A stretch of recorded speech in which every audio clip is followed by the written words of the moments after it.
ಪ್ರಧಾನಮಂತ್ರಿಗಳ ಜನೌಷಧಿ ಇವತ್ತು ಜನಸಾಮಾನ್ಯರಿಗೆ ಅತಿ ಕಡಿಮೆ ಬೆಲೆಯಲ್ಲಿ ಸಿಕ್ಕುವಂಥ ಔಷಧಿ ಅದನ್ನು ಸರ್ಕಾರಿ ಆಸ್ಪತ್ರೆಗಳಲ್ಲಿ ಸರ್ಕಾರಿ ವೈದ್ಯಕೀಯ ಕಾಲೇಜುಗಳ ಆವರಣದಲ್ಲಿರ್ತಕ್ಕಂಥ ಆಸ್ಪತ್ರೆಗಳಲ್ಲಿ ನಿರ್ಬಂಧ ಮಾಡ್ತೀವಿ ಅಂತ ಹೇಳಿರುವಂಥದ್ದು ನಿಜವಾಗಿಯೂ ಕೂಡ ಅತ್ಯಂತ ಖೇದಕರವಾಗಿರ್ತಕ್ಕಂಥ ವಿಷಯ ಮತ್ತು ಜನ ವಿರೋಧಿಯಾಗಿರ್ತಕ್ಕಂಥ ಒಂದು ನಿಲುವು.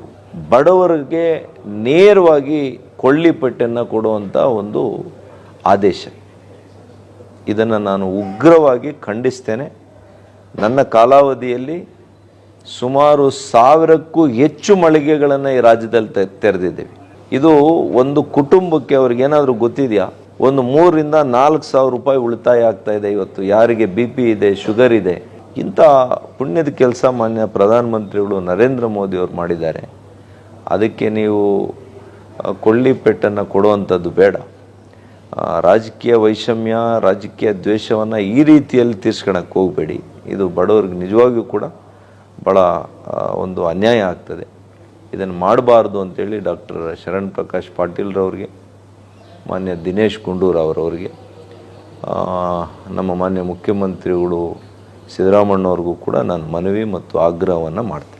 ಪ್ರಧಾನಮಂತ್ರಿಗಳ ಜನೌಷಧಿ ಇವತ್ತು ಜನಸಾಮಾನ್ಯರಿಗೆ ಅತಿ ಕಡಿಮೆ ಬೆಲೆಯಲ್ಲಿ ಸಿಕ್ಕುವಂಥ ಔಷಧಿ ಅದನ್ನು ಸರ್ಕಾರಿ ಆಸ್ಪತ್ರೆಗಳಲ್ಲಿ ಸರ್ಕಾರಿ ವೈದ್ಯಕೀಯ ಕಾಲೇಜುಗಳ ಆವರಣದಲ್ಲಿರ್ತಕ್ಕಂಥ ಆಸ್ಪತ್ರೆಗಳಲ್ಲಿ ನಿರ್ಬಂಧ ಮಾಡ್ತೀವಿ ಅಂತ ಹೇಳಿರುವಂಥದ್ದು ನಿಜವಾಗಿಯೂ ಕೂಡ ಅತ್ಯಂತ ಖೇದಕರವಾಗಿರ್ತಕ್ಕಂಥ ವಿಷಯ ಮತ್ತು ಜನ ವಿರೋಧಿಯಾಗಿರ್ತಕ್ಕಂಥ ಒಂದು ನಿಲುವು.